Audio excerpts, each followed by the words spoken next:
You think YouTube gaming is becoming a serious competitor to Twitch? Yes. I think it's always been a serious competitor to Twitch. The main thing it's missing is discoverability. But even still, it's a very viable competitor to Twitch. But you need to have a pre-established audience to make it on there. You can't really start as a streamer on YouTube. It just won't go well. I'm pretty sure Ludwig just made a mogul mail about it, didn't he? Let me see his take on it. How's it going, boys? Welcome back to Mogul Mail. Before we jump into this, we have to figure out what we're going to name today's video.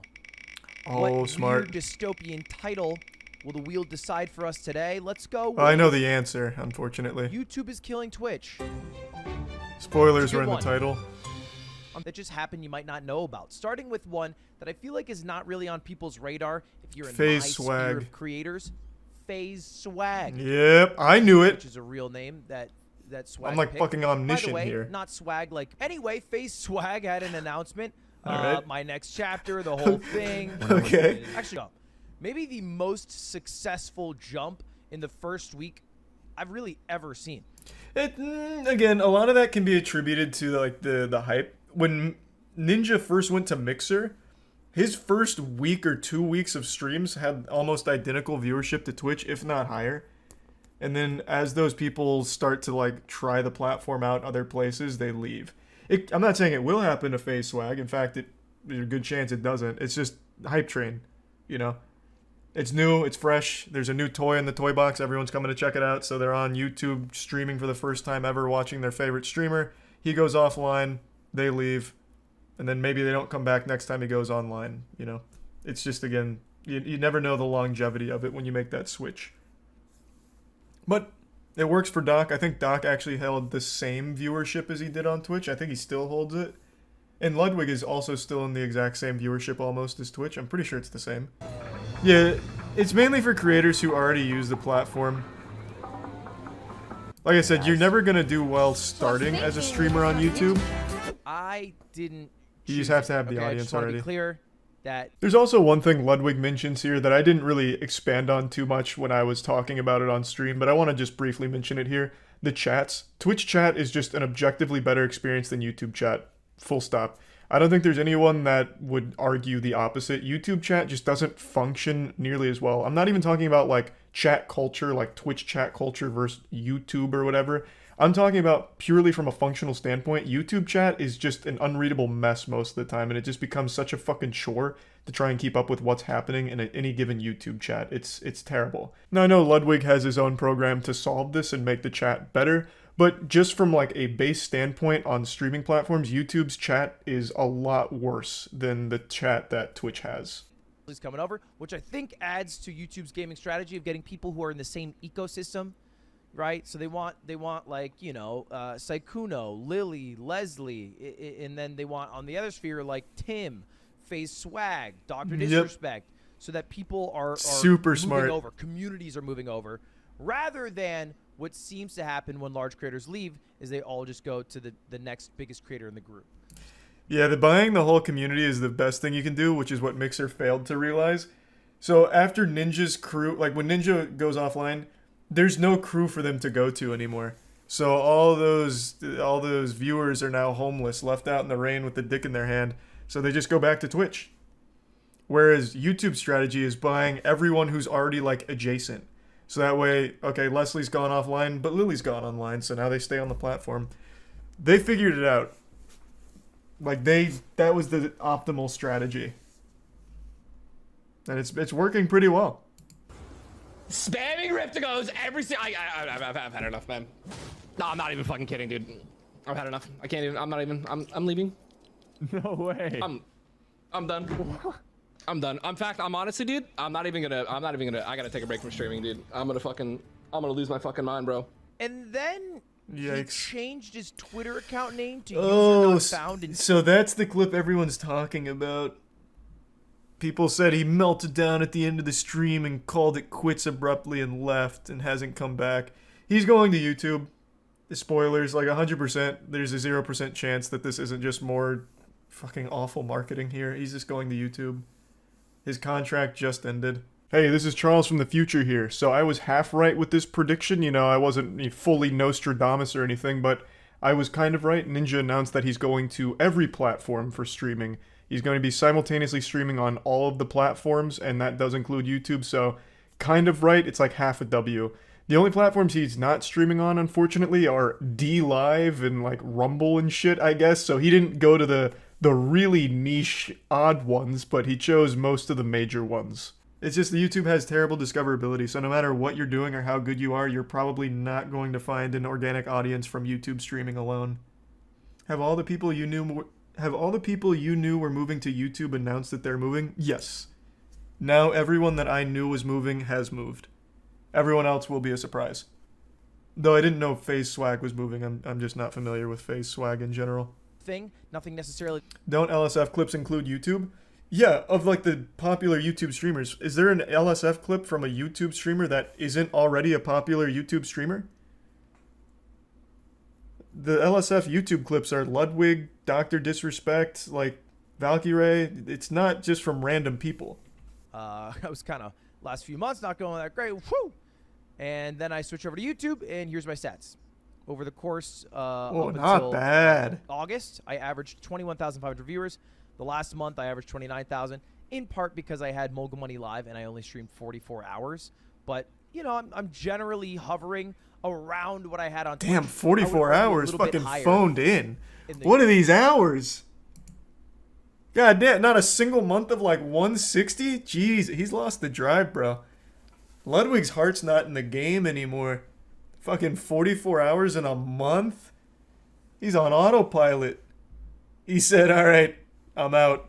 You'll see me once a week, maybe, pussies. I think there is a bag to be gotten. I think not talking about it is like absurd. I think pretending that people who switch to YouTube aren't getting paid is dumb. But it's also YouTube. It's not fucking Mixer. YouTube is a much bigger site than Hey, Twitch. don't use that 30 name in years from vain. now, YouTube will be around, probably not Twitch. Like realistically, websites don't live that long. YouTube's shelf life will be a lot longer. I mean, he's not wrong. Yeah, I think Twitch needs to really focus on making meaningful updates and stop embarrassing themselves. Because he's really not wrong. Twitch isn't like highly profitable. Like they do turn like a good profit, but in the grand scheme of like the most popular sites, they are way behind. They are way behind. So many ads, more than television by far. Depends on who you watch. Most Twitch contracts are like 3 minutes per hour. I don't know when the last time you watched TV was, but I can tell you it is about 8 minutes per 30 minutes. Alright, full disclosure, I was a little off on these numbers here, so I decided to double check. I went through multiple sources, and it seems that the average for major network television commercial density is 15 minutes of ads per any hour-long block of programming. Now, on more independent channels or less major networks like the not huge big boys, it goes down to about 11 minutes of ads per hour of programming. So between 11 and 15 minutes of television is ads per hour. Whereas on Twitch, I think the highest contract for ad density is 4. So at the absolute maximum, you'll experience 4 minutes of ads on Twitch per hour, whereas on TV, you're experiencing 11 to 15 per hour. So yes, Twitch is a lot better with ad density than TV. However, the issue on Twitch is their ads are extremely intrusive. They have these things called pre-roll ads where if you click on a stream, you'll just get blasted by like 3 60-second ads. Like it's random really how many ads you're going to get hit with when you click a stream before you ever even get a chance to watch the stream. It happens pretty much no matter what. Unless the streamer happened to have just run an ad break during their stream and you get lucky and choose that time, then you won't get pre-rolls. But 9 times out of 10, when you click on a stream on Twitch, you're getting ads before getting the stream. So they're extremely intrusive and turn a lot of viewers off immediately. And this is where YouTube has an absolutely massive advantage over Twitch because the ads aren't nearly as intrusive. They do still have pre-roll on YouTube, but the difference is they're skippable. You have like one skippable ad before a YouTube stream starts. That's so much better than getting fucking 3 or 4 unskippable 60-second ads on a Twitch pre-roll. Like, it's night and day. YouTube absolutely shines in this area. YouTube also has mid-roll ads that a streamer can choose to run, but again, they can be skipped, you know? On Twitch, you'll get like a fucking, you know, full-blown 8 ads, none of which can be skipped. So YouTube absolutely blows Twitch out of the water here. You know, I can click on a YouTube stream, I get one pre-roll ad, I skip it, and now I'm already watching the content that I was there for. Whereas on Twitch, I get ads every time I click on a stream. and it immediately kills my desire to watch the stream. It's not the streamer's fault at all. It's a Twitch problem. There's just no reason why you should be hit with ads when you're just trying to watch a streamer. Like, let's say you're trying to find new content. Your favorite streamer goes offline. You're looking for another streamer to watch, and you find a smaller streamer. They have a really, interesting title. You want to watch them. You click it, bang, 5 ads. Well, not many people are going to sit there and watch all 5 ads for a channel they're not even sure if they're going to like, so they'll just leave. It would improve the service so much if pre-roll ads just didn't exist. Or if Twitch just made it more like YouTube where you can skip the ads. It's a problem that just shouldn't exist and currently doesn't exist on YouTube. Again, there's very few viewers that are going to click on a new stream that they're not even familiar with and actually sit through the pre-roll ads to find out if it's something they'll enjoy.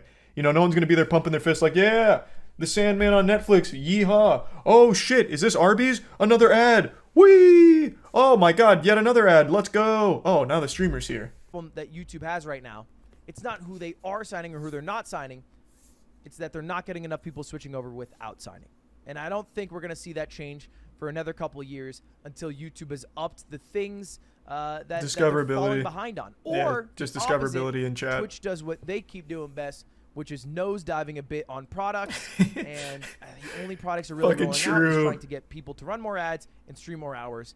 Another thing you mentioned that I also think is a good point, all of the new Twitch contracts, they want a lot of hours, and they're always looking for ways to get more ads in there. I think that's going to start pushing a lot of the big streamers to YouTube, which is a lot more lax on hours and obviously ads. In fact, I don't even think there are like YouTube intrusive ads. So as that number continues to climb, expecting like 180, 200, 160, I think some streamers that have already been grinding super hard are going to look at YouTube and be like, less hours does sound good. I get a bag, less hours. Their ads are terrible. I think the focus and reliance on ads is going to be something that drives the nail in the coffin towards the end. You can't click on a stream and get a fucking 60-second ad or even like 2 60-second ads. You just can't. Like, if you tell someone like, hey, I'm watching this shit on Twitch, come watch with me, and they click on it and they get a 60-second ad, you've lost a friend. They're not coming back. But if you tell them like, hey, watch this guy with me on YouTube, they click on the stream, there's no ad. Like, immediately that's just a better start to someone that's unfamiliar with the platform. They've got to do something about that, man. They incentivize doing ads during stream to get rid of that, but you can't really gamify it. It just shouldn't be there in the first place. I think it's for every 3 minutes of ads you play, you get 30 minutes of ad-free on start, like pre-roll ad or something. I don't remember. Do you think YouTube will be bigger for streaming than Twitch? Not soon, but I think eventually. I see people debate a lot what's better to stream on YouTube or Twitch, and it's a question I get asked a lot because I'm like Constantine, the man who walks between worlds here, because I stream on both YouTube and Twitch at the same time. I multi-stream. I am the future. I'm the chimera. There's pros and cons to each platform, but if you do both of them at the same time, you create the perfect stew. It's the chemical X to streaming. I have said since switching to multi-streaming, every single person should be multi-streaming. Contracts don't exist anymore except for on Kick, and even that I think is gone. There are no Twitch contracts. There are no YouTube contracts. They've gone extinct, like the saber-toothed tiger. They have wiped their ass with contracts to creators.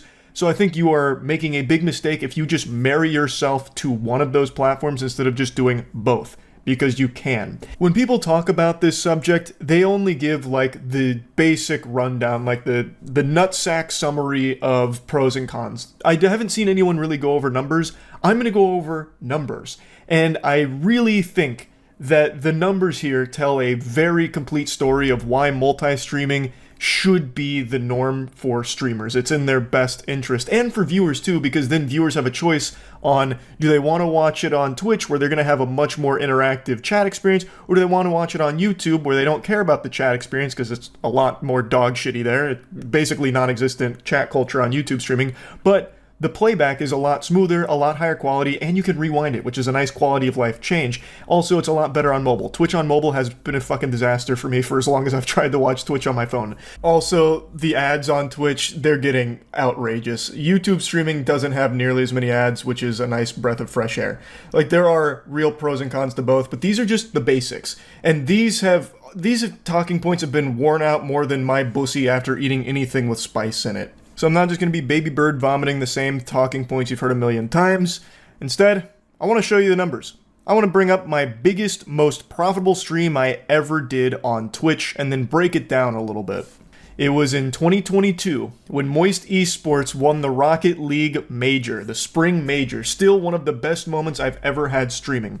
I peaked at 75,000 live viewers. It was a very long stream that I did, and it took home 11.7K for that whole stream. Roughly 2,000 subs, but most of it came through ads, and most of those subs were primes. Subbing on Twitch is far more common than members joining on YouTube. Membership on YouTube is the equivalent of a Twitch sub, where someone on YouTube pays $1. So like a tier 1 sub on YouTube for my channel is $1. On Twitch the minimum's $5, but it's the same concept. You pay money and it's a subscription basically. And that is so much more common on Twitch. So 2,000 subs on that Twitch stream is more than I've ever got through a YouTube live stream by a large margin. And 11.7K is the most profitable stream I ever had in my entire 7 years on Twitch. I actually streamed on Justin TV before it became Twitch. I used to do like World at War Zombies on there and shit, but then I took like a long hiatus and then came back in like 2016. But this was the biggest stream I've ever done. I then switched to multi-streaming last year. And what I've learned is Twitch is much higher potential to earn money while live than YouTube, and it's because of things like the Twitch Primes, which have become a pretty integral part of the Twitch ecosystem, and ads. Twitch actually has more ads than YouTube, and thus, since more ads are playing, that's more money being generated from those ads to the streamers. There's so fucking many ads on Twitch. They pump ads out the wazoo, and they are so intrusive. I wouldn't be surprised if in the next couple years Twitch integrates a system into their player that has like eye tracking capability, so if a viewer looks away during an ad break, it'll pause the ad till their eyes are glued right back to it to finish the ad. It's brutal, but it does have higher earning potential while live for those streamers that have all of these ad breaks that are going on. So Twitch has a higher earning potential through live content. And the VODs on Twitch don't make any money. Like, they just don't. I don't even know if they're fucking monetized. And if they are, I don't know if streamers even see a penny of that. Like, not a single one of those fucking clams makes it to a streamer's pockets through the VODs. But on YouTube, it's a totally different story. My most successful stream on YouTube isn't the one I just had at the Game Awards with over 110,000 live viewers, which is my biggest stream by viewer metrics. The most profitable stream I've ever done, the most profitable anything I've ever done, is this stream right here, my Starfield stream. During the stream, I had 31,000 average viewers with a peak of 38K, which is a big stream. That is a big stream for me. It's actually more average viewers than the Rocket League one, but the Rocket League stream not only was a longer stream, but had a higher peak, and thus you would expect make more money because of the ads and the subs that came through. Well, what if I told you that's not the fucking case when it comes to YouTube streaming? Because this Starfield video actually made $84,000. 84,000 doubloons for a 4-hour stream just playing mid-poop-ass Starfield. The actual... Like, this was like an insomnia, try not to fall asleep challenge, basically. $84,000. And it's not because the 31,000 viewers all of a sudden just started, buying memberships or donating tons and tons of money. This wasn't like the biggest documented case of credit card fraud and money laundering that the internet's ever seen. In fact, the live stream itself made 1.6K on ads, and the other $78,000 came from the VOD and the ads that played during a VOD. Now, the membership number there, the 2.4K, a lot of those memberships were just from people watching the VOD and then buying a membership, not them doing it while it was live.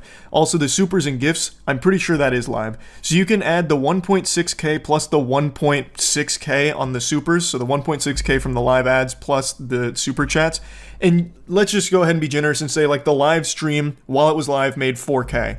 The other $80,000 came from the VOD. This isn't some like rare mutation here, like a fucking X-Men of analytics. This isn't some fringe outlier isolated case. This is the way that YouTube streaming is optimized. YouTube streaming is kind of just an afterthought for the platform.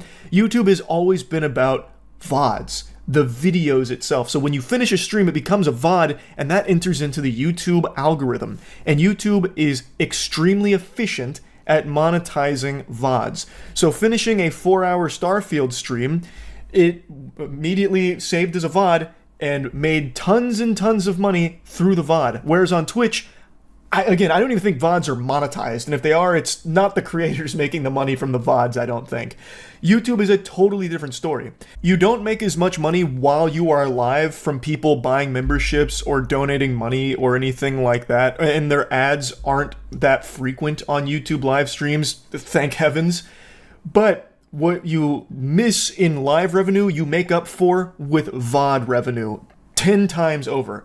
What I showed you with the Rocket League stream was my biggest, most profitable Twitch stream I ever did. So even when I was a daily streamer for like 6 to 8 hours a day for years, averaging between 10 to 20,000 viewers, fluctuating, I would usually be making between 4 to 6K a day. And that was like the norm, with the occasional peak going up to like 8 or 9, and then that being the biggest at over 11. But right now, my viewership combined on YouTube and Twitch is higher than it ever was on just Twitch. On YouTube, I average between 10 to 12K a stream, and on Twitch, it's between like 5 and 6K. It really just kind of depends on what I'm doing at the time. But on Twitch, you'll make more money while live and make nothing once the stream ends. On YouTube, you'll make less money while live and then could make 5 times as much from just the VOD. On Twitch, when the stream ends, it's basically forgotten. That's lost media at that point because no one's fucking watching Twitch VODs, it seems. On YouTube, when the stream ends, well, now the journey's just begun. Like, now, there's no telling what that can generate. Like, take this for example. This was a very normal, pretty low-key stream. I was just replaying Gears of War, one of the most important games in my life. This wasn't a brand new, hot release that would be, like, algorithmically successful. Like, it's not like something the algorithm will be salivating over, pushing out a Gears of War live stream. Gears of War is older than the hair on your grandma's titty nipple. Like, this is one of those streams where I do just because I really wanted to replay this game. And you can see my average viewers were 10,000, which is normal. That's a pretty normal stream for me on YouTube.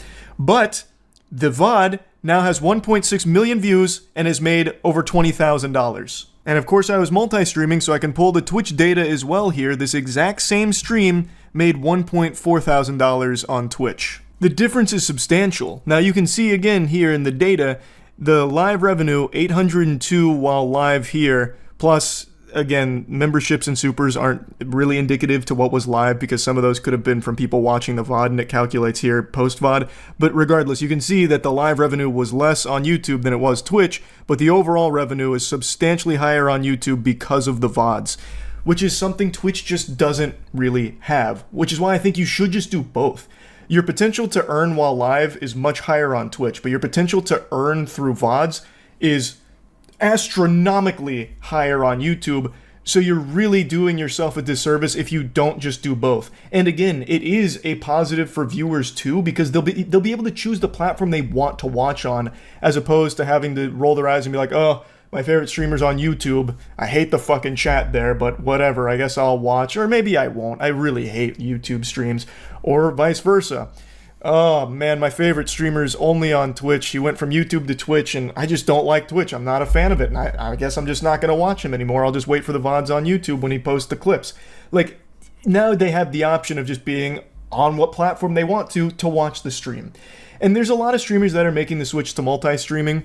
I just really think this should just be common practice for anyone who streams, because there's no reason not to. There is no exclusive contracts anymore. They're gone. Poof, they've vanished.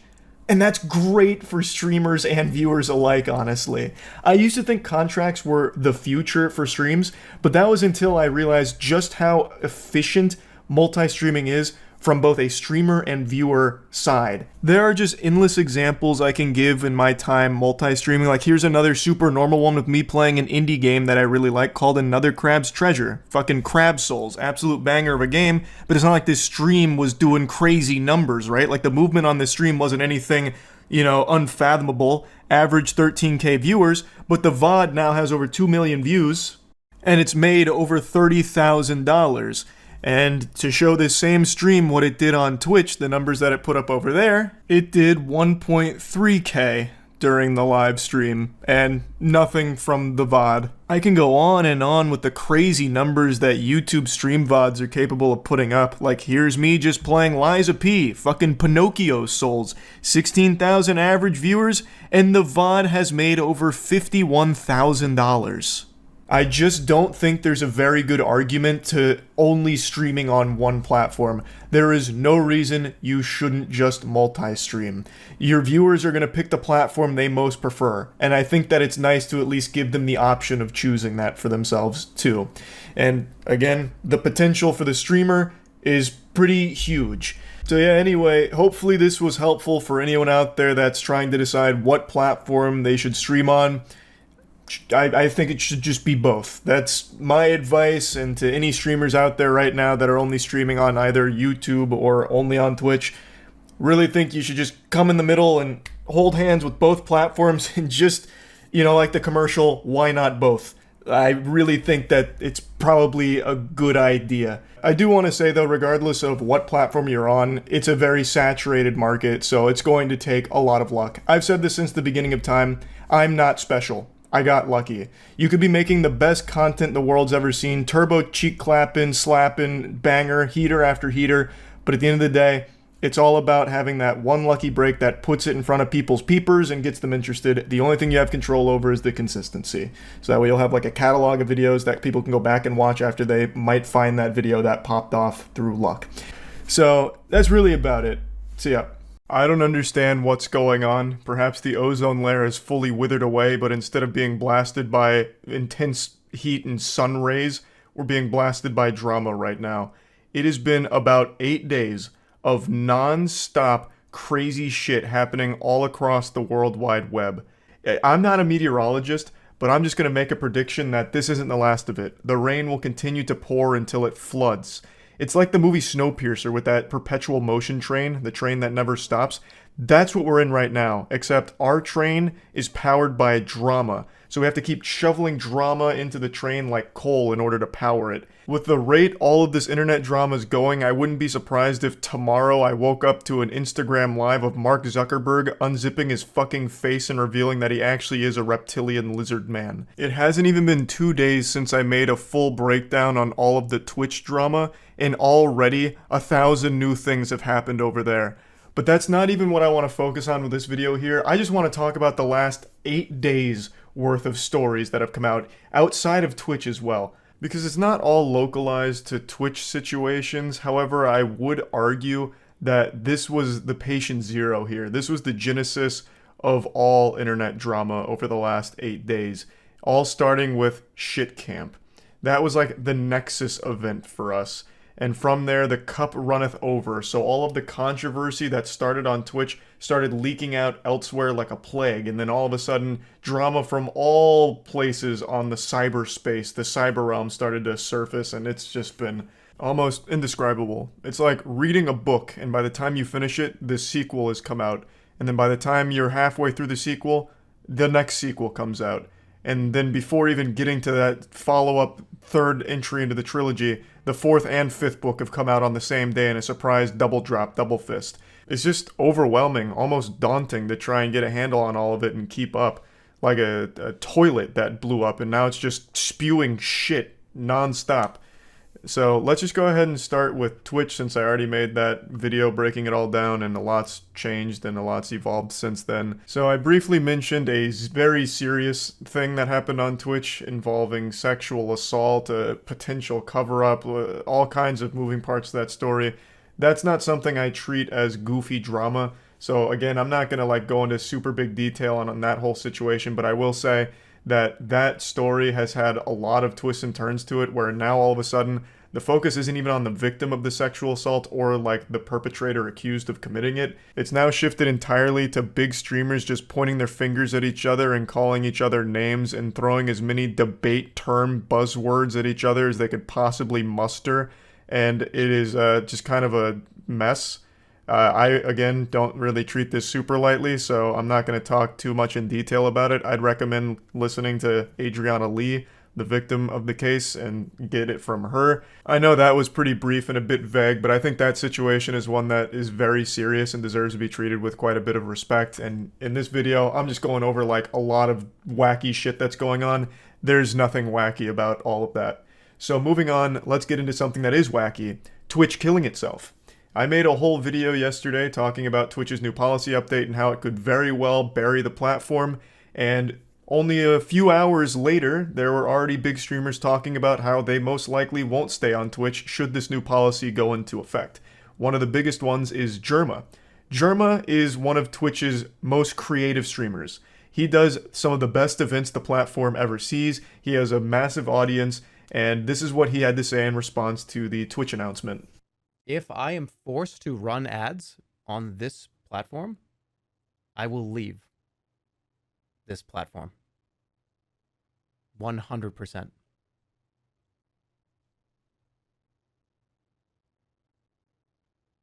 So, I'm not going to be forced to run ads.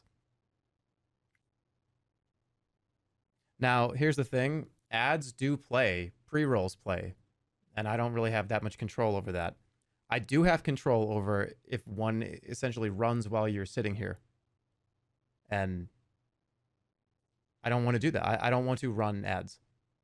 Jerma's not alone here. Most streamers feel this way. Being forced to run ads sucks ass. No one wants to do it because it's intrusive to the content, it breaks everything up, and it's a terrible experience for your viewers. No one likes to be running ads. The people that do it, myself included, are contractually obligated to. For me, it's 3 minutes per hour. For most streamers, it's around that same as well, maybe 4 for some of them. But yeah, everyone hates running ads. It's like Garfield hating Mondays. It fucking sucks. And now Twitch is putting a much heavier emphasis on it. And like I mentioned yesterday, I'll briefly recap. Twitch put out a statement saying that they're getting rid of the 70-30 revenue split with streamers. The 70-30 split was the streamer gets 70% of subs, whereas Twitch gets 30. That was a deal they were offering to their top level streamers. I would imagine most, if not all, of the top 200 streamers on Twitch were likely on this 70-30 deal, and all of them were used to this split. And they announced that that will no longer be the case going forward. It will be dropping back down to 50-50 in the future. And they also made it clear that they'll never do the 70-30 again, which means all of the streamers that never had the 70-30, who've always been 50-50, won't ever get to experience it, which is just another slap in the face to them. And I argued that by doing this and driving away their top level streamers, it'll motivate them to go to a platform that has that 70-30 deal they're used to, like YouTube. YouTube has a 70-30 split. It's standard for all of their streamers. And the Twitch streamers that are the top level ones, that's what they're used to. And when their contract ends, they might just take that because it's an overall better deal. And the ads on YouTube aren't nearly as intrusive, so it's a better viewing experience for their fans. So, why would this kill Twitch? Well, it's because Twitch is an extremely top-heavy platform.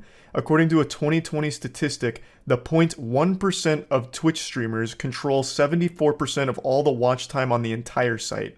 This is a 2020 statistic, so it's a little old. I guarantee you that number is much higher. The top 0.1% control much more than 74% of the watch time on the site now, I imagine. But to go a little bit deeper on how top-heavy Twitch is, the top 1% of streamers are streamers that can average 51 viewers, at least. 51 viewers. If you get 51 viewers, that puts you in the top 1% of the entire site. That's crazy. That is insane. I don't know if you're as blown away by that number as I am, but I think that is wild. So going by the 0.1% controlling 74%, you'd have to imagine that the top 1% control like 99% of all the watch time. You know, those viewers aren't trickling down to like 1 or 2 view streams. It's just not happening. They're staying with the larger streamers. So once those larger streamers are driven off the platform with this terribly greedy idea from Twitch here to take 20% back from their revenue split that they're used to, once they're driven away, where are those viewers going to go? Normally what would happen is one big streamer leaves and some of his audience follows him, but some of them just stay on Twitch because it's what they're used to, and then they just go to the second most popular streamer in that same category. But let's say more than just one big streamer leaves and now it's 2 people in that category. Well, now they're starting to run out of options because clearly these viewers aren't trickling down to the smaller streamers that are less than 50 viewers. It's just not happening, clearly. And I think a large part of that is currently their pre-roll ad system. I think Twitch themselves is hurting their viewership for smaller streamers because, as I've mentioned twice now, no one's going to click on a stream they're unfamiliar with and watch 6 ads before getting to see the content and figuring out if it's a streamer they even like. They'll get those ads and immediately leave, and now that small streamer has lost that viewer forever. They probably won't come back. And it's not their fault. Twitch put those pre-roll ads there. So, like, they're not even able to share these viewers on their own platform because of their own ad practices. So if the top streamers start leaving, the ads keep piling up, making it a worse experience to stay there, the viewers are going to leave too. They're going to follow the streamers they're used to on whatever site they go to because now Twitch is just in the dumps. The streamers they like aren't there anymore. If they try and find a new stream on there, they're just inundated with ads, so they'll just go somewhere else. And I don't think Twitch fully understands that, so I truly do believe that this will have a massively detrimental effect on the platform, and this is just the latest unfolding. Germa's not the only streamer threatening to leave. Nick Paulum also talked about, focusing on maybe doing YouTube. Code Miko mentioned it. There's been quite a few large streamers that are talking about, maybe looking at other options because they're not confident in Twitch's ability to actually stay a good streaming platform anymore. So the signs are there. The cracks in the armor are there. It looks like Twitch's reign as king of streaming is soon to crumble should this actually go through. And that's the update there. There was also a false flag operation of drama that happened this week on Twitch. You may remember not too long ago, there was a streamer who went live and just fucked on stream. She received a 7-day ban for having sex on Twitch, which was just outrageous. And she came back, and a couple days ago, clips started circulating on Twitter again saying that she fucked again on stream. But what actually happened is some people just released the director's cut, the extended cut, Snyder cut of the first time she fucked on Twitch and claimed she did it again.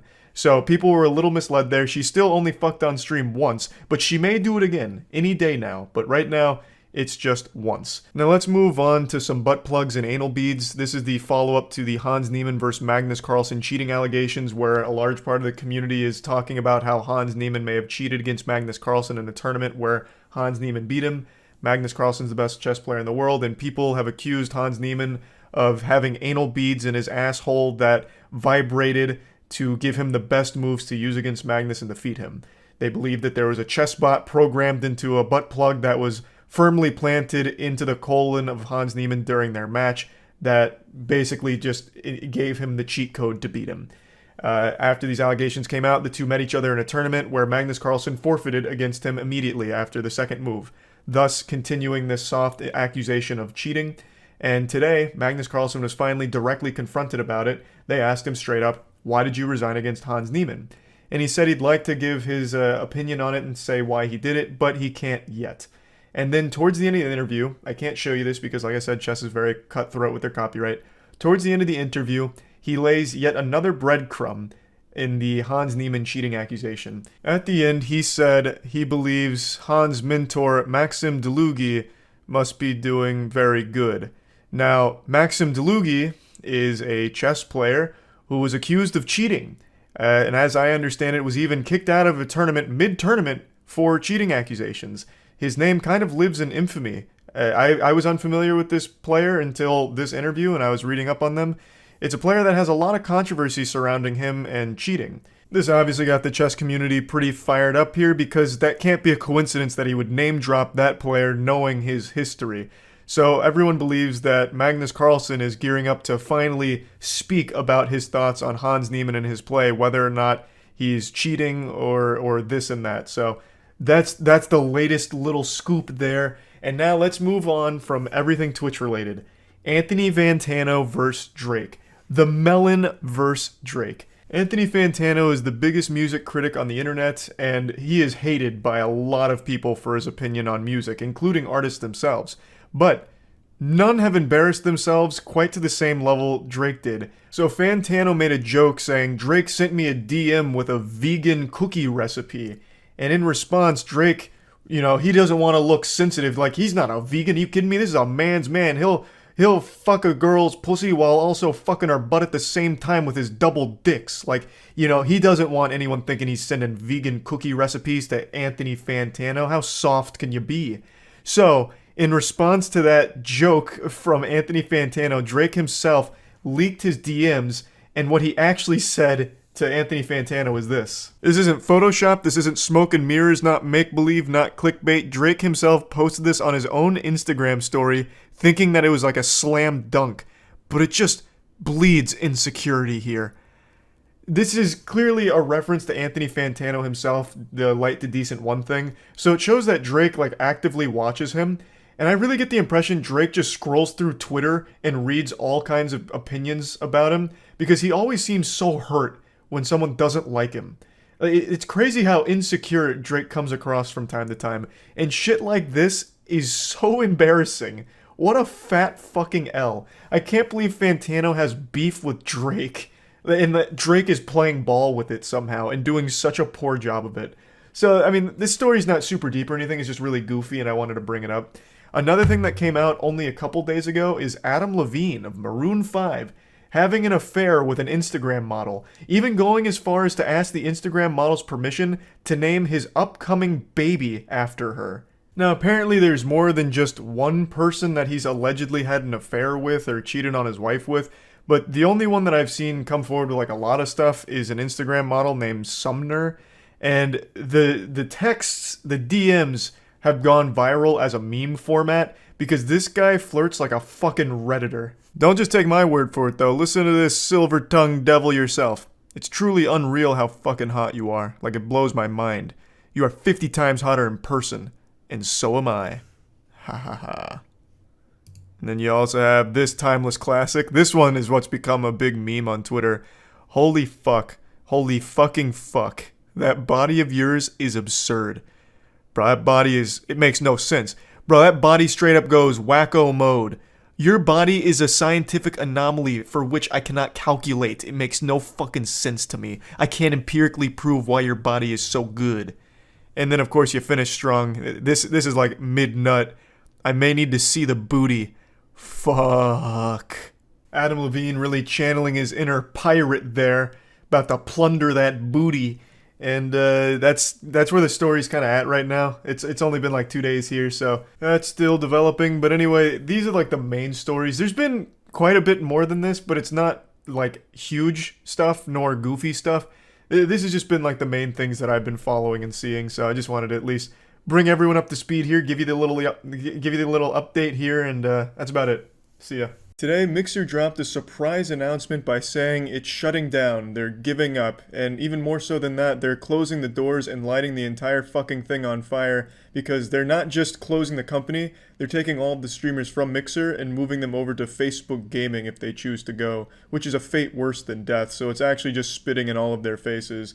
Now, for those that don't know what Mixer is, which I imagine a lot of you have no idea what I'm talking about, you've probably only heard of Mixer as like a punchline to a joke. Mixer was a streaming service that was supposed to be a competitor to Twitch, YouTube, and Facebook Gaming, but it was never really able to get its footing. It was never able to really get its dick wet in this field of streaming. It couldn't capture an audience that would keep coming back. Even though they made some power plays, they took the two biggest streamers in the world away from Twitch, Ninja and Shroud, and had them exclusively streaming on Mixer, but not even that was enough. People just left when Ninja or Shroud went offline, which sucks, but that's what happened. People didn't stick around to find new streamers on Mixer or explore or anything, so Mixer just couldn't find a viewer base or anything. So you can't ever really say Mixer even competed with Twitch and YouTube in that respect, because it wasn't even close. It'd be like saying, you know, the JV high school quarterback is competing with Tom Brady for the starting lineup on the Buccaneers. It's just not even the same fucking ballpark. The only thing Mixer was competing with was like some obscure, outdated shit. Like if AOL had a streaming service, it'd probably be going to head with Mixer's.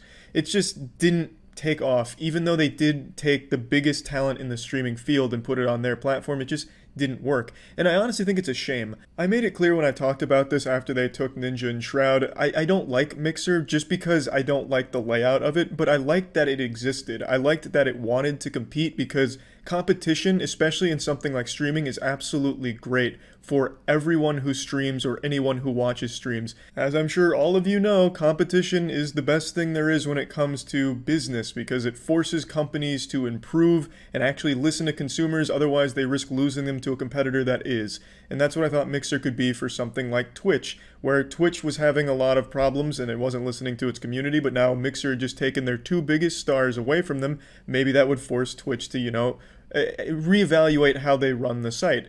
But unfortunately, Mixer just couldn't get to a level where they were an actual threat to something like Twitch or YouTube or Facebook gaming. And I think that's unfortunate, but this shutdown is more than just a company shutting down. This has absolutely devastated a lot of people that have dedicated their lives to streaming on Mixer. And this, I feel like a lot of people probably knew this day was coming at some point, but just not this soon. This was like a septic tank that just fucking blew up. A stick of dynamite was shoved in there by Microsoft and they just blew the whole thing wide open here. Microsoft did what it does best. Ruin a fucking company. Not that Mixer was doing incredible on its own, but Microsoft gave it the curse. Who remembers Skype? You guys remember Skype? Skype was a household name. When you thought of talking online, texting your friends on the computer, voice or video chat with your friends, you thought of Skype. Hey, I'm going to Skype my friends. Got to hop on Skype. Got to talk to some friends. I'm going to get on Skype tonight. We're going to hang out. Skype. Everyone knew what Skype was. It was huge. It was the go-to for chatting online. And then Microsoft does what it does best, and fuck it. Nowadays, Zoom. Zoom now has that brand recognition, but Skype used to have that. And Skype today is basically just official malware. Skype is literally a fucking virus on your computer. There's been no improvements to it, no changes, nothing to make it competitive with anything. It's just been this stagnated hemorrhoid on your fucking computer that ships with a computer by default at this point. It's just a fucking worthless piece of shit. But it didn't have to be that way. It was literally a household name and probably one of the biggest programs on the internet for a long time. But Microsoft didn't know what to do with it and just let it die. They've now done the same with Mixer, except with Mixer, they tried two things. They tried poaching streaming talent and then nothing else. That was their second approach. Let's just do nothing and see if it works. Well, our first thing didn't work. Okay, we're done. That's what they did. Maybe there was a future for Mixer. But Microsoft didn't want to play the long game. They acquired Mixer in 2016, 2017, I don't quite remember, but either one, it doesn't matter. It was still very young in its infancy, and they only really tried in the last year to do anything meaningful with it by taking Twitch streamers, and really, they did change things. That made streamers realize, okay, so we're worth something to these companies, which allowed them to negotiate contracts with Twitch, Mixer, YouTube, Facebook. So they did do something, but it didn't grow their platform.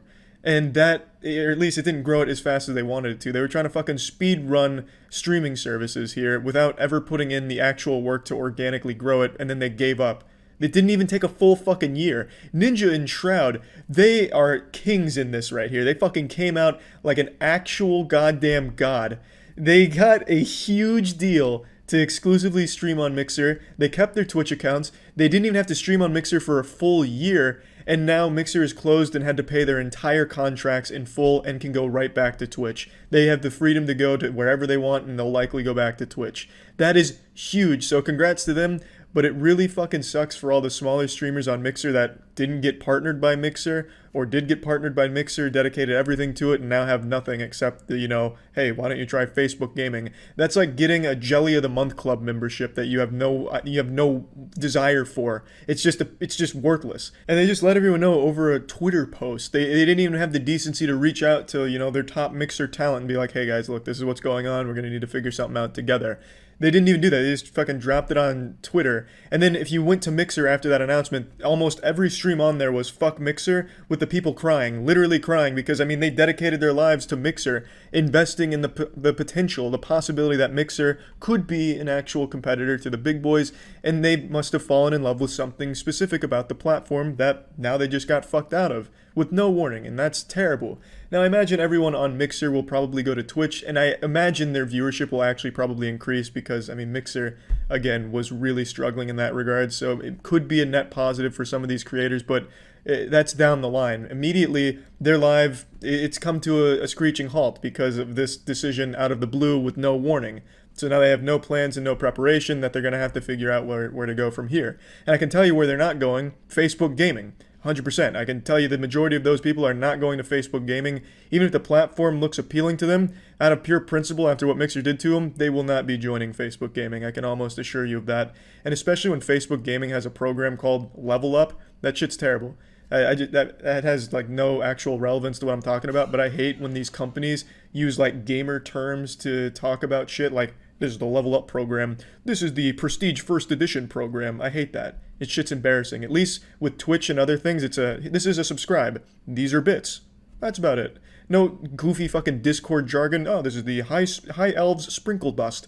Look at this. It seems nice guy Mc45 has just sparked up 15 quablobbles on ya. Wowee. Hate that shit. So fuck the Level Up program. But yeah, anyway, I just wanted to talk about this because it is such a big deal. I did make a video initially talking about when Mixer took Ninja away from Twitch and, where I thought that was going to lead. Spoiler alert, I was totally fucking wrong. I thought Mixer was actually going to be a competitor to Twitch in like 2 or 3 years. They didn't even make it a full fucking year after that decision. So I overestimated Microsoft's ability to stick with something, I guess. But yeah, anyway, I just thought this was something that was worth talking about, and really good luck to everyone on Mixer that's now looking for where they're going to go next. That's about it. So yeah. It's now been over a month since I primarily switched from streaming on Twitch to streaming on YouTube. I spent about 5 or 6 years exclusively in the trenches of Twitch streaming, and now I've recently done a cannonball into the deep end of the pool of the YouTube ecosystem for streams. And I just wanted to debrief on the whole thing because I've been getting asked a lot, not only by chat, but by friends of mine, what the big differences are, what makes one better than the other, which I prefer. And I thought this would be an interesting topic because for a lot of people, Twitch versus YouTube for streaming is a lot like Coke versus Pepsi. They're very similar, but there are subtle differences that make people prefer one over the other. And for streaming, it's obviously Twitch that's the preference. And I just kind of want to go over this whole situation here, let you all take a bite from an apple of my tree of knowledge, and just bestow upon you the sage wisdom that I've been gathering since being on YouTube. Because I am the one that walks between worlds. I'm like fucking John Constantine. So let's just start out with the obvious differences that you'll hear everybody mention. YouTube streaming has no culture to it. It is very bland. It's very vanilla. There's no real identity to YouTube streaming chat culture. And that's not something that you can really teach or artificially integrate into a platform. It's like basketball. You can't teach height. There's certain things you can teach about basketball, but ultimately, there are certain things you can't that'll make you a better basketball player. And for YouTube streaming, that is its chat culture. And let me break down exactly what that means here, because if you don't watch Twitch streams, then what I'm saying right now is a giant nothing burger of mumbo jumbo. Like, what the fuck is chat culture? Well, on Twitch, since it's been around for so long now, the community that watches Twitch streams has grown together and created a very unique identity for itself where it has this DNA that's shared across every streamer's chat on the platform with inside jokes or certain emotes that'll be spammed at certain times during the stream. And it doesn't matter who the streamer is, the chat itself is always in on the same general jokes or emotes and just, it's hard to like actually explain. But if you've ever been on Twitch or streamed on Twitch, you'll know what I mean. There are just certain things in there where instead of just spamming like full conversational texts in a Twitch chat, they'll sum it up with like one line and an emote. There's just so many ways that Twitch chat expresses itself in a way that other platforms don't. And frankly, other platforms just can't. That's not something that you can bring to your platform. It has to happen organically over a long period of time. Twitch has been around for so long, and despite being absolutely massive, the community itself still feels very tight-knit, which makes the streaming and chat experience on Twitch just overall more engaging. On YouTube, it's like Sasquatch. That doesn't exist. And another thing, Twitch does a really good job of making the chats readable. This is a huge thing, actually. Even in the biggest Twitch streams on that platform, you can read the chat because they're smart in that they hold messages for a very small period of time, so that way they come in chunks, which makes it legible. And on YouTube, they don't do that. Ludwig compared it to a sink faucet being turned on, which I think is a beautiful description of it because it's just this endless flood of gobbledygook. Like, you can't read anything on a YouTube streamer's chat that's popping off because they don't hold anything. It's just real-time blasting you with information, and if you try to read it, your brain is going to blue screen. It's incomprehensible because they don't hold it, which makes it detrimental to the health of a stream and a stream's community, because if you can't engage with your community, they're often not going to stick around. This one actually has a super simple solution I am shocked they haven't implemented yet. Just put the rectangle in the rectangle-shaped hole here. Just hold the messages for a second. Just let them marinate for a second before sending them out, so that way it's not just this endless Star Wars scrolling text of things that nobody can read. Now, I know Ludwig also has an extension called Truffle, which aims to make the chat experience on YouTube more in line with the chat experience on Twitch, and it works pretty well. It is a band-aid to a bit of a boo-boo that YouTube still hasn't, cleaned out properly and fixed, but it does help. So I know there are tools, there are options here, but I feel like YouTube could definitely work on the simple things like the messages. The only thing that it can't really do here is create a chat culture. That's something that's just going to have to happen organically. YouTube can just provide tools and provide a better chat experience from a functionality standpoint. Now, there's two other big differences. The one that everyone's going to mention is discoverability, and I do think that's still correct. Now that I've been on YouTube for a month, I can say with confidence, nobody is finding your stream unless they are already on your channel. There's no way to find streams on YouTube effectively. If you browse the godforsaken wasteland that is the YouTube streaming tab, looking for any kind of interesting stream will be a daunting task. Like, you'd have an easier time having a threesome within the next 10 minutes than you would finding a single interesting stream that you might enjoy. The only way you find streams on YouTube is if you already watch the person that's streaming it. It is extremely difficult to find anything that's of interest to you. And trust me, I've done a lot of exploring here. That needs to be improved. On Twitch, I do think discoverability has suffered over the last few years, but that's just because of the oversaturation of streams in general. But on Twitch, it's far easier to find what you want. You go to the category of the game that sounds appealing, you'll look at the titles, like, oh, this one sounds interesting, fingering butthole for $20. I'll take a peek, is he actually going into the chocolate starfish here for donations? I mean, what's going on here? So then you click on it, and it's a channel you've never seen before, and you maybe give them a chance, and maybe you end up liking the stream. On YouTube, that's not going to happen.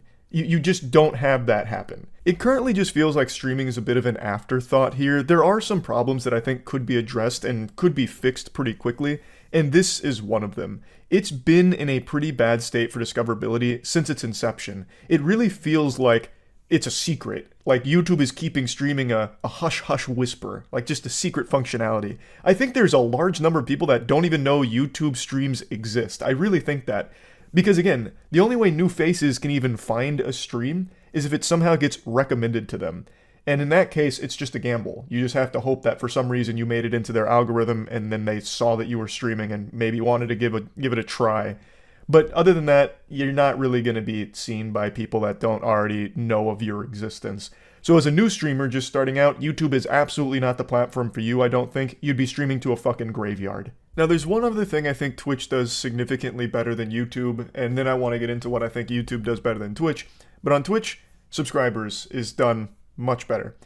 When you subscribe on Twitch, you all know what it means. It means you're giving money to a streamer. Twitch has something called Prime, where you can get a free sub to a streamer a month, and they get $5, and it costs you nothing. It's an unbeatable service, and something YouTube legitimately can't match unless it wants to start offering an equivalent for YouTube Premium members. So like, if you have YouTube Premium, then you get one free membership to a YouTube streamer per month, so it'd be the same thing as Twitch Prime, but on YouTube. I don't see them doing that because it is such a massive net loss of money for the company. Twitch continues to offer primes, but they're not doing it with a smile on their face. They're doing that with a big old frown.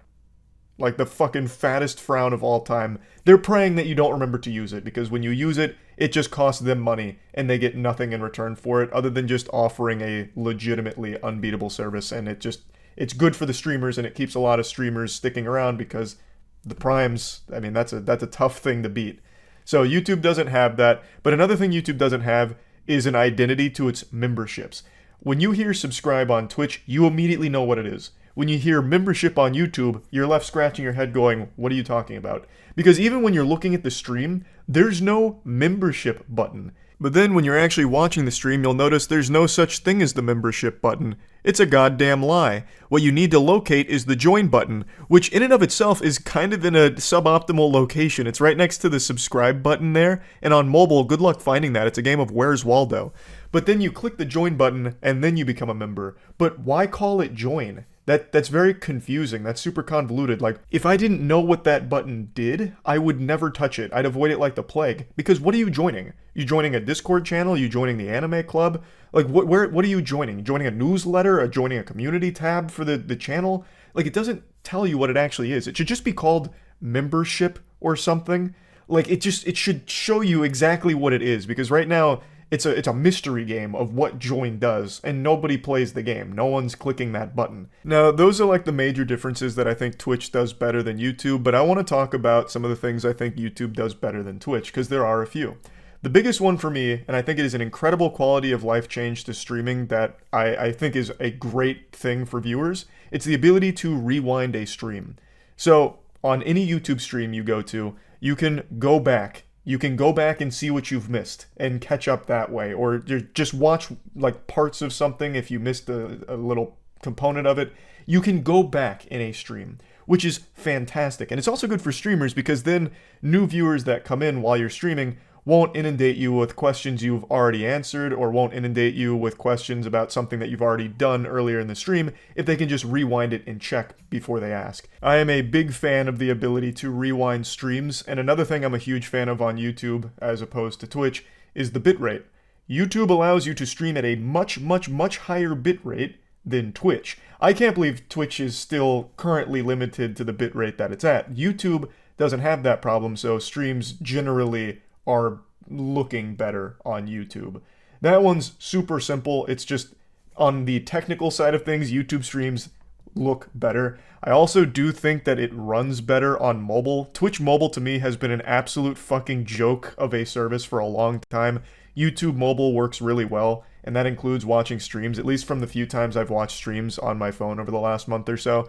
It has been a very smooth experience. I haven't had any problems, whereas on Twitch, anytime I fire up the app to watch on mobile, I had an issue with something. So YouTube is definitely a little better on that front than Twitch. And another thing that I think is really much better on YouTube than Twitch is VODs. VODs, they exist on Twitch, yeah, but no one really checks VODs. In fact, most people that watch a streamer on Twitch will end up watching their VOD or clips from it on YouTube. So YouTube is just a place to go for on-demand content, and that extends to streams as well, because once you're done streaming, it goes to your channel in the live tab. And it's also monetized a lot better than on Twitch when it comes to the VOD content. So if you do ads during your stream, there's more value. You get more out of that than you do on Twitch. And that extends to the VODs, where your VODs are automatically monetized with ads and certain breaks during it. So you get a lot more revenue-wise from your on-demand content on YouTube versus Twitch. But again, that only applies if you've already established yourself on YouTube, or like TikTok and pushed to YouTube. You've already got an audience on YouTube. That only applies in that case. If you're just starting, this means nothing. Like, because this is just a bunch of fish paste. You won't be found easily as a YouTube streamer. Thus, your VOD monetization isn't going to matter at all. Also, one more thing, this one's not a big deal, but it is kind of cool and a little silly. You get to choose your own thumbnail for your YouTube streams, whereas on Twitch, it's just random moments from the stream. In fact, I had one time when playing through Cyberpunk that my cock slider, like when I was playing around with his penis to change the size of it, was my thumbnail for a while. And it's not like you have any say in that, it's just Twitch generating those thumbnails for your stream. YouTube, you have full control over it. I haven't really been utilizing it to its full potential. I've just been getting like really up close to the camera and making like a face or just staring blankly at it, which kind of is like a jump scare when the notifications go out. But yeah, the ability to make your own thumbnail for YouTube streams I think is actually a pretty good thing. I think it's cool. But it also brings me to another problem. I just mentioned notifications when my stream goes live. That's not commonplace. Notifications aren't exactly the norm for YouTube streams. Very few people get them. I was actually talking to Danny about it like 2 weeks ago. Danny has no idea when I go live, and he's subscribed with the bell and all of that shit, but still, that notification doesn't really get sent out. Whereas on Twitch, you know what you're there for. You're there for streams. So you'll get notification for streams. YouTube, you're not really there for streams. Nobody's really there for streams. They're there for the VODs, their video content. So when a stream notification is supposed to go out, a lot of people either won't get it, A, or B, don't really know like what the fuck is going on because it's a kind of long notification. It's the red icon, channel name, stream now, and then title, and then thumbnail. So it's kind of a lot, and a lot of people will immediately disregard it. So it's hard to let people know, even if you already have an audience on YouTube, when you're actually live. It makes it difficult to find the live streams for a lot of people, which is a complaint I've heard not only from Danny in real life, but from quite a few people who do tune into the streams from time to time because they just genuinely don't know when they go live. Whereas on Twitch, that's never really a problem because everyone knows when you're live when the notification goes out. So another thing I just wanted to briefly mention here at the end. But anyway, let's get to the conclusion now. If you're someone that's just starting streaming and wants to grow as a streamer, Twitch is 100% the platform for you, no doubt. But if you are someone that already has an established YouTube audience that wants to just dabble in streaming occasionally, it's certainly a viable option, for sure. I will say that I think Ludwig was also right about something else where he said YouTube as a streaming platform is one that's best served with intermittent streams as opposed to daily. Whereas on Twitch, the most important thing you can do is just be alive. As a Twitch streamer, you find the most success through consistency. Just being there is enough to, over time, grow or maintain an audience because a lot of people go to Twitch just for comfort, background noise or something. So as long as you're there for that, you'll find success through just consistency. YouTube is kind of the opposite. No one's going to YouTube streams for the comfort or anything. They're going there for the novelty of it right now because, again, it's not why you go to YouTube. So if you see a stream and you're like, oh, this sounds interesting, then you check it out for a little bit and you need to capture those viewers' attention. And usually if you're just doing daily streams, you're not coming up with innovative new creative ideas for every stream. So there's a good chance someone tunes in and they're not interested in the game or whatever you're doing, so they just leave. So Twitch is really good for daily streams. YouTube, you'll probably find more success if every stream is a unique one. A big thing to think about when streaming on YouTube is, does this stream work well as a VOD? And if the answer to that is yes, then YouTube is a really good streaming platform because you can stream it live, you can engage with the community live, and then it lives on as a VOD, which is very monetized effectively, and can enter the YouTube video algorithm so you can get new eyes on the video content itself, assuming, of course, it gets picked up and it's like a good VOD.